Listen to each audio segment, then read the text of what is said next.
Se cumplen 100 días de la llegada de Javier Milei a la presidencia de la República Argentina. ¿Y qué valoración cabe hacer de estos primeros 100 días de gobierno? Veámoslo. El pasado 10 de diciembre del año 2023, el economista liberal libertario Javier Milei alcanzó la presidencia de la República Argentina. A fecha de hoy, por tanto, ya lleva 100 días al frente del gobierno argentino. Y en política suele decirse que los primeros 100 días de mandato son aquellos en los que se implementan las medidas más urgentes en función de las cuales hay que empezar a juzgar su presidencia. Pues bien, ¿qué valoración podemos hacer de estos primeros 100 días de gobierno de Javier Milei? Bueno, de entrada hay que tener muy claro cuál ha sido el objetivo de Javier Milei en estos primeros 100 días de gobierno. El objetivo ha sido uno: estabilizar macroeconómicamente la economía argentina. Cuando Javier Milei alcanza la presidencia de la República Argentina, el país estaba experimentando una inflación desbocada y galopante. El origen de esa inflación desbocada y galopante eran unas cuentas públicas estructuralmente desequilibradas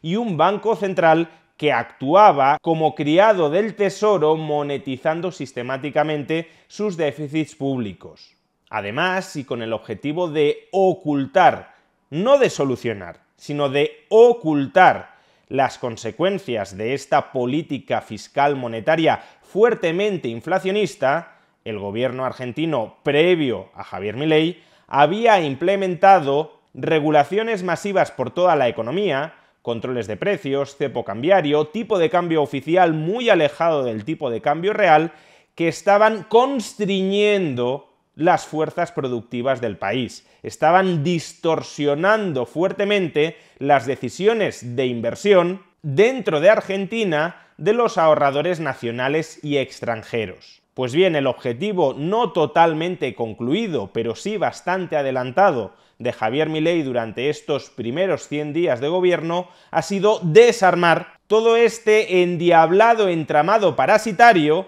que, a través de la destrucción inflacionista del valor de la moneda, expropiaba civilinamente la riqueza privada de los argentinos para engordar la capacidad de gasto del Estado argentino, al tiempo que mantenía reprimida y socavada la capacidad productiva del país. ¿Y cuáles han sido las medidas específicas que ha adoptado Javier Milei en estos primeros 100 días de gobierno para desarmar todo este endiablado entramado parasitario? Pues en primer lugar, medidas de tipo fiscal. Uno de los principales logros de Javier Milei en estos primeros 100 días de gobierno ha sido alcanzar por primera vez desde el año 2012 el superávit presupuestario en la Argentina, es decir, ingresar más de lo que se gasta. Un superávit fiscal que hasta el momento ha logrado esencialmente mediante recortes del gasto.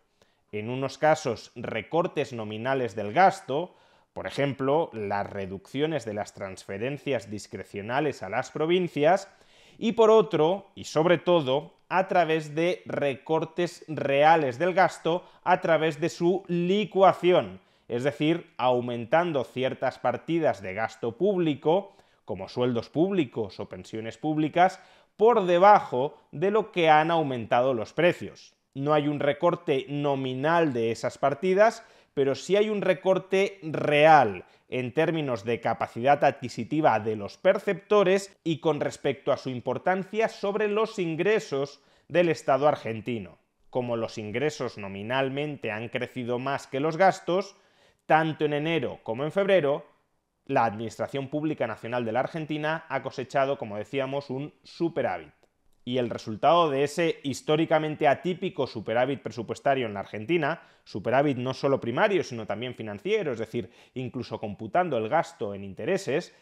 el resultado de ese atípico superávit presupuestario en la Argentina ha sido una fuerte, muy fuerte caída del riesgo país en Argentina, es decir, un importante abaratamiento del coste financiero al que puede financiarse y refinanciarse la Administración Pública Nacional de Argentina. Y precisamente el objetivo a medio plazo de este ajuste fiscal y de la consecuente caída del riesgo país es que el ajuste fiscal actúe como ancla fiscal contra la inflación. Con el superávit presupuestario se consigue, por un lado, reducir significativamente la expectativa de emisión de nuevos pesos en el futuro. Hasta el momento, el gobierno argentino emitía pesos para financiar el déficit público del gobierno. Si el gobierno ya no tiene déficit público y no necesita emitir pesos para financiarse ni para refinanciarse, porque de hecho, si baja la prima de riesgo, si baja el riesgo país, al gobierno argentino le interesa refinanciarse en los mercados a esos menores tipos de interés. Si el gobierno argentino, gracias al superávit presupuestario, ya no necesita emitir pesos ni para financiarse ni para refinanciarse, la expectativa de emisión de nuevos pesos en el futuro se desmorona.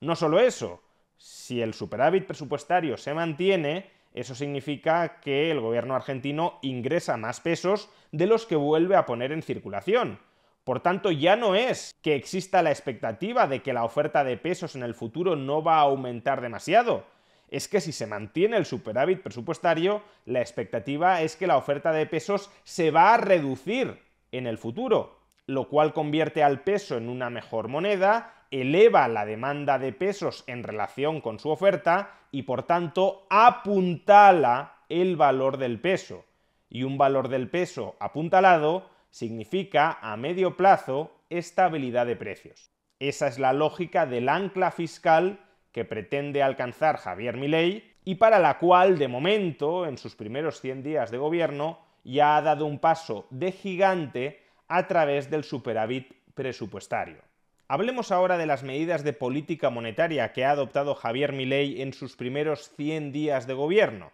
El objetivo común de todas las medidas de política monetaria que a continuación voy a recordar es uno, sanear el balance del Banco Central de la República Argentina. Cuando Javier Milei llega a la presidencia de la Argentina, el balance del Banco Central estaba enormemente deteriorado. Las reservas internacionales netas del Banco Central se hallaban en uno de los peores momentos de su historia. No es que fueran bajas, es que eran negativas. Es decir, que la deuda a corto plazo en dólares del Banco Central de la República Argentina superaba en mucho la disponibilidad a corto plazo de dólares de ese Banco Central.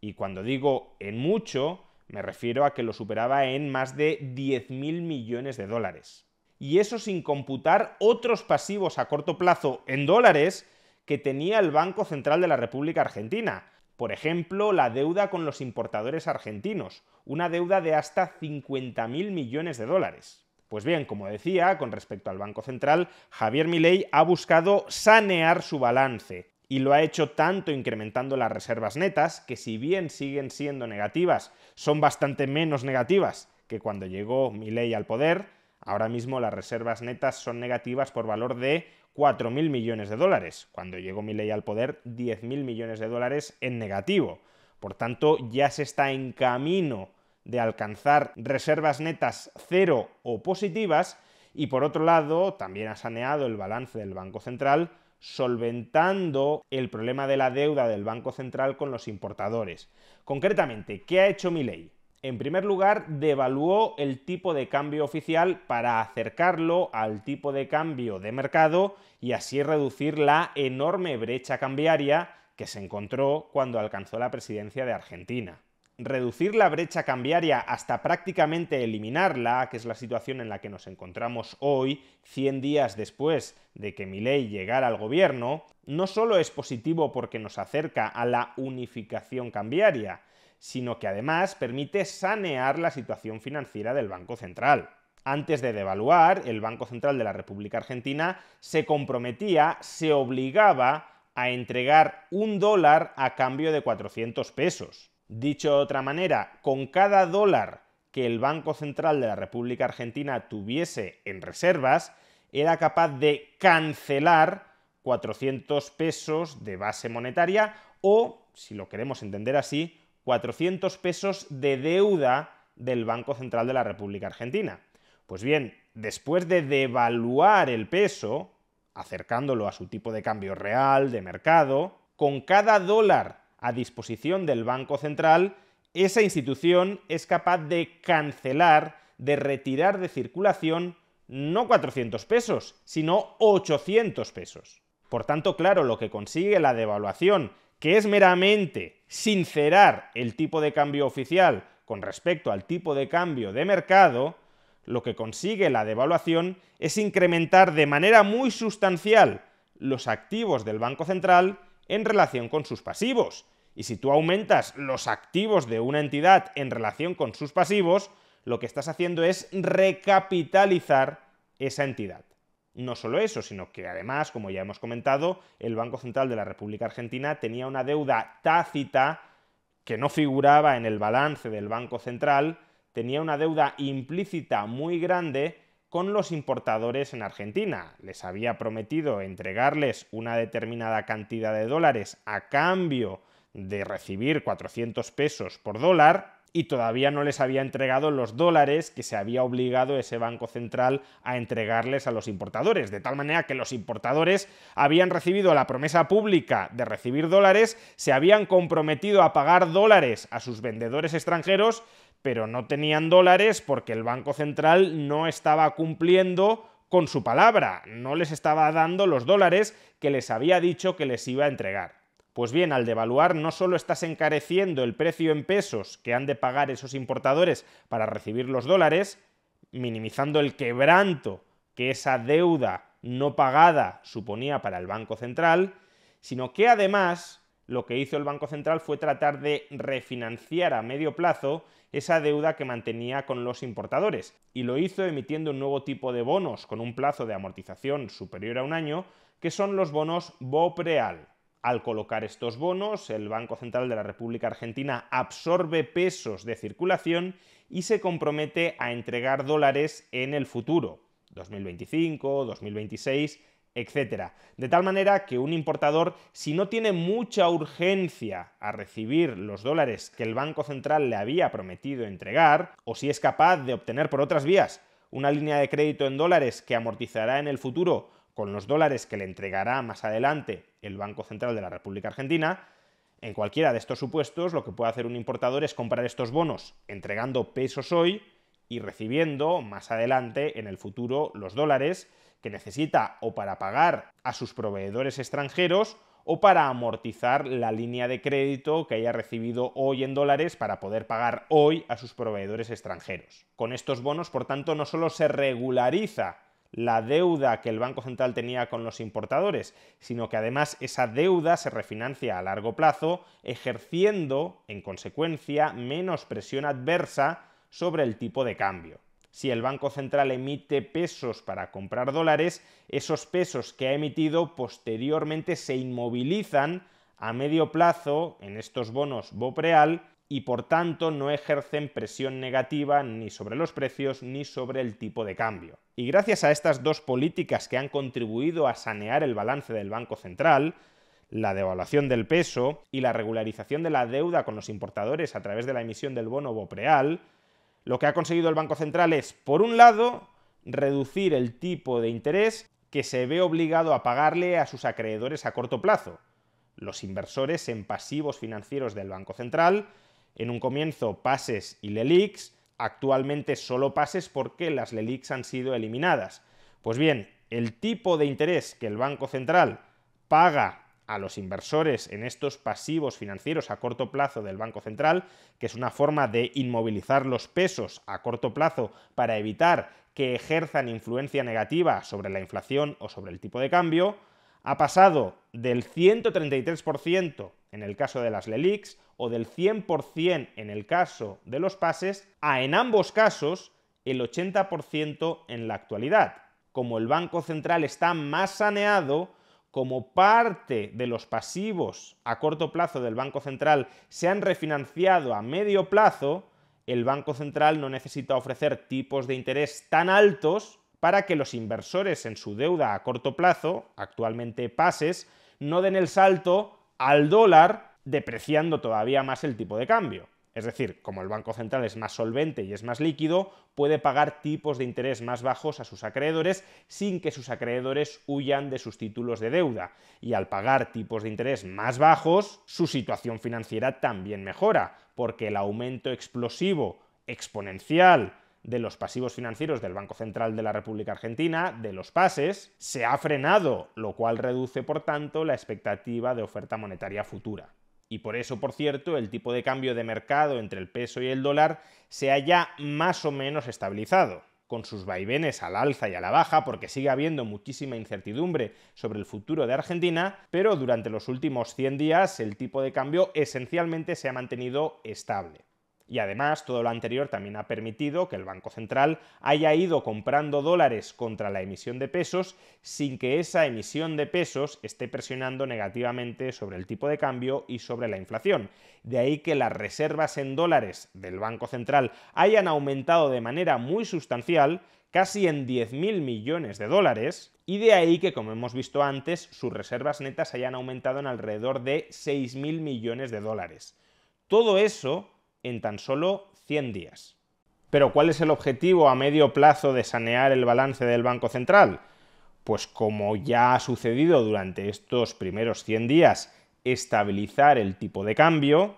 Al estabilizar el tipo de cambio de mercado e ir ajustando el tipo de cambio oficial para acercarlo al tipo de cambio de mercado, unificar ambos tipos de cambio, que no haya diferencia entre el oficial y el de mercado, levantar en ese momento el cepo cambiario, de tal manera que los argentinos puedan comprar y vender irrestrictamente dólares, y en ese momento, acaso, dolarizar cerrando el Banco Central de la República Argentina. Aunque esto último, que sería muy deseable, veremos si termina haciéndolo Milei o en cambio abraza otro tipo de planes alternativos como la convivencia entre el peso y el dólar. Y por último, el tercer capítulo de actividad política muy intensa durante estos primeros 100 días de gobierno de Javier Milei ha sido el capítulo de la desregulación o liberalización de la economía. Por un lado, el gobierno de Javier Milei, a los pocos días de tomar posesión,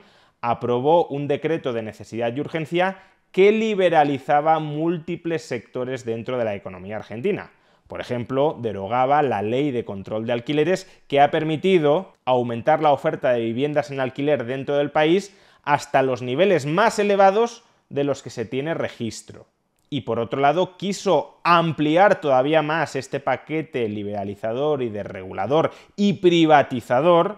a través de la Ley de Bases y Puntos de Partida para la Libertad de los Argentinos, un proyecto de ley que se topó con la oposición obstruccionista del Congreso y que de momento no ha sido aprobado. Por consiguiente, este tercer capítulo, el de la desregulación, liberalización de la economía, es el capítulo quizá más frustrante dentro de la acción de gobierno de Javier Milei, porque por un lado se aprueba el decreto de necesidad y urgencia, aunque los tribunales han suspendido cautelarmente parte de su aplicación y su vigencia pende del hilo de que el Congreso no termine tumbándolo,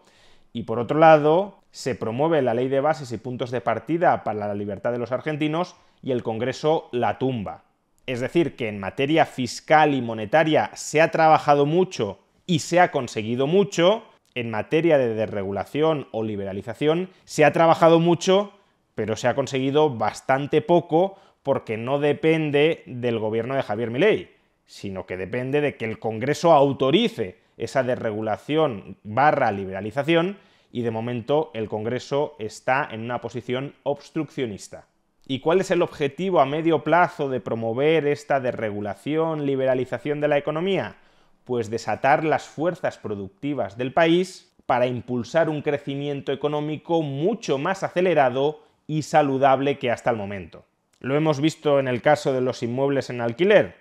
La ley de alquiler desincentivaba que los inmuebles de buena parte de los argentinos salieran al mercado del alquiler. La derogación de esa ley ha colocado muchos de esos inmuebles en el mercado, de tal manera que ya se pueden alquilar con usos residenciales o con usos comerciales. Y por tanto, esos factores productivos, esos inmuebles que pueden contribuir a enriquecer la economía, han pasado de estar no disponibles, como si no existieran a efectos productivos, a estar ya disponibles para empezar a crear riqueza. Pues bien, este mismo modelo de desatar las fuerzas productivas que están ahora mismo reprimidas por la regulación, por la legislación argentina, es lo que busca Milei a medio plazo, liberalizando la economía.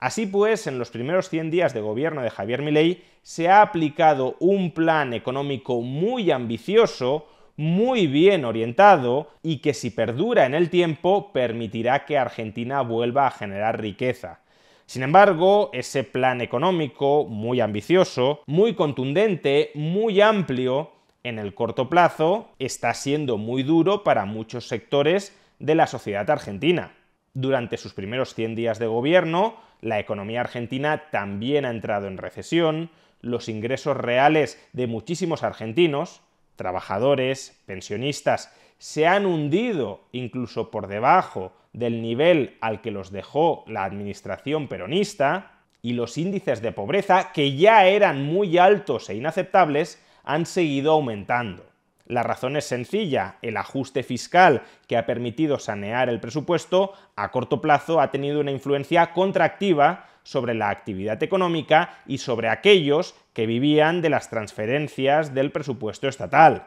A su vez, el saneamiento del Banco Central, ajustando el tipo de cambio oficial al tipo de cambio real de mercado, ha supuesto un fogonazo inflacionista que ha reducido los ingresos reales, el poder adquisitivo de millones de argentinos. Y por desgracia, la obstaculización de las reformas y liberalizaciones de la economía argentina ha impedido que se desaten gran parte de las fuerzas productivas del país, compensando los efectos contractivos anteriores. Todo esto es cierto: los indicadores de actividad económica han empeorado, los ingresos reales han caído, la pobreza ha seguido aumentando, pero siendo todo eso cierto, me parecería tremendamente tramposo imputarle esa factura al gobierno de Javier Milei. Todo este empobrecimiento cierto de la sociedad argentina, que también se ha experimentado durante los 100 primeros días de gobierno de Javier Milei, son la consecuencia de haber empezado a corregir los desequilibrios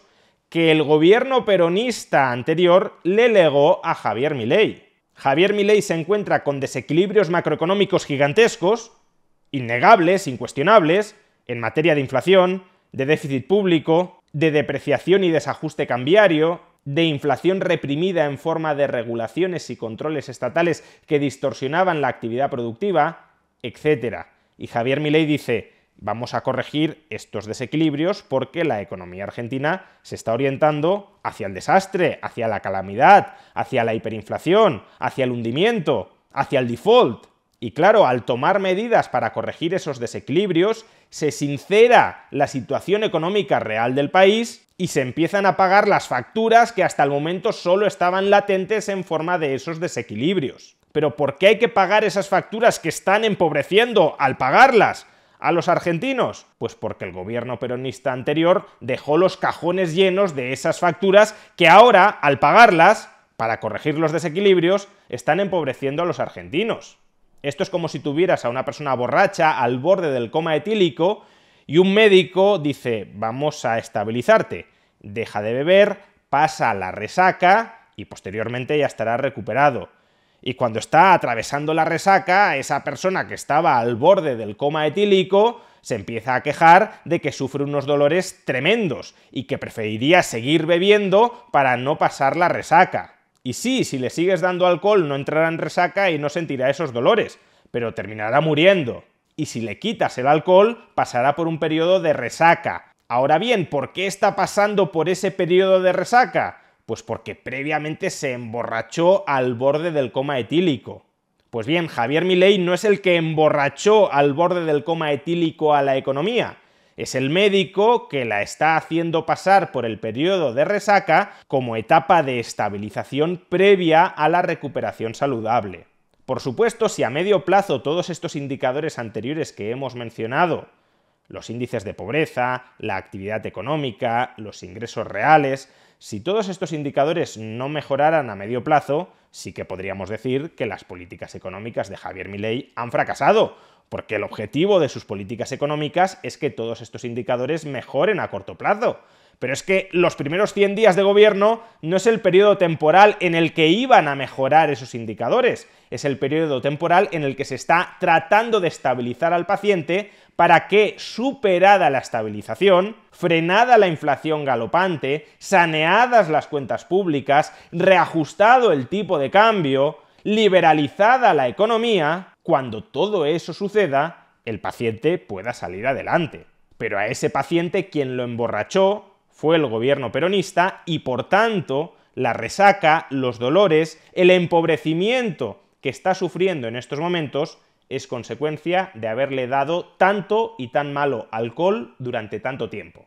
Y ahora mismo, por tanto, se están sentando las bases para la recuperación saludable en el futuro. Si el ancla fiscal consigue seguir reduciendo el riesgo país y estabilizar los precios, si el saneamiento del Banco Central consigue unificar el tipo de cambio y levantar el cepo, y si, en caso de que el Congreso deje de obstaculizarlo, la liberalización de la economía permite desatar el potencial productivo del país, entonces, a medio plazo, lo que tendremos es un aumento muy importante de la inversión productiva dentro de Argentina, una aceleración del crecimiento económico, un aumento del stock de capital por trabajador dentro del país, un incremento de la productividad de los trabajadores argentinos como consecuencia de ese aumento del stock de capital por trabajador y, en última instancia, un aumento de los salarios reales dentro de Argentina como consecuencia de ese aumento de la productividad.